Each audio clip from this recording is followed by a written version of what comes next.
Aksidente hong nahulog sa Davao Crocodile Farm na Secretary Mar Rojas, Vice President Binay at Senator Grace Poe. Sino ho sa kanilang una niyong ililigtas? Wala. Wala.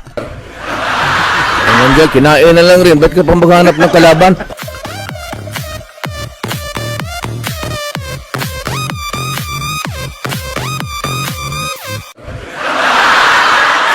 Papayag ka bang mailibing sa libingan ng mga bayani, Secretary Rojas? Wow! Okay. Hindi! Parang...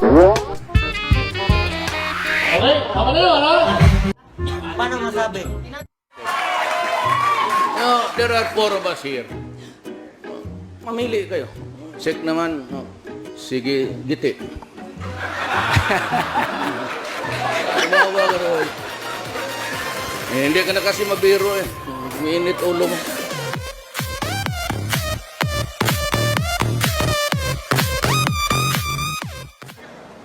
What can I ask of you? Sa akin mo itatanong. I am facing a woman who would become the President of the Republic of the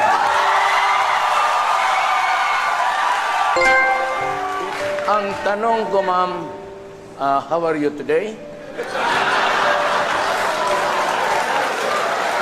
A few moments later. Ang alyado mo, katulad ni yung mga naglanakaw doon sa minahan, eh nandyan. Hindi nahahabla. Basta nagnakaw ka, basta may ebidensya. Hey, ma'am, sino yung mga kasabat niya? The people are entitled to know. Sabi mo, sino yung kasabat ni Mar sa korap? Eh, yung mga sila Eric sa yung mga ano, ha?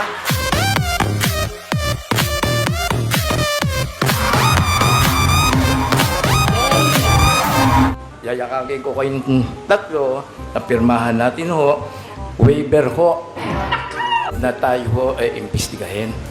Nandyan na yung waiver mo, Vice President? Nandyan na yung waiver mo? Oo. Katakatakot na daw, pipirmahan ko dyan sa harap mo.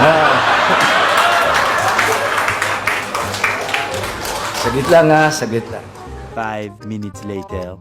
Sa dami ng problema na hinaharap ng ating bansa, ikaw nauuwi ka sa kung ano-anong mga kalokohan. Gawin mo na lang kung anong gusto mong gawin. Di ba? Talk, talk, talk. Yan na lang ginagawa mo, digong eh. Daldal ng daldal. 157 P. Tuason, Cubao, Quezon City. Aantayin kita.